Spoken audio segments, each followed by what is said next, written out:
Kumusta mga kaibigan? Sa video na ito, makikita natin ang isasagawang exhumation sa mga remains ni Gretchen Sinahunon.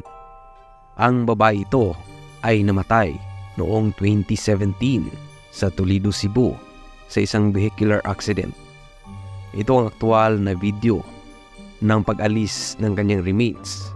Makikita natin na ang kanyang casket o kabaong ay gawa sa metal.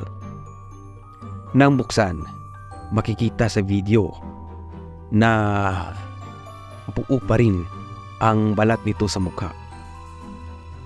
Sabi sa video na binuksan daw ito last year, pero nang buksan ay hindi pa completely na-decompose. Ibig sabihin, 6 years ay yan pa ang itsura ng isang bangkay. So guys, ito ang realidad. Tayong lahat ay papanaw balang araw at talagang maikli lang po ang buhay natin. Kaya po habang buhay pa po tayo, mamuhay po tayo ng buong galak at pagpapasalamat at i-cherish natin at gumawa ng mabuti palagi.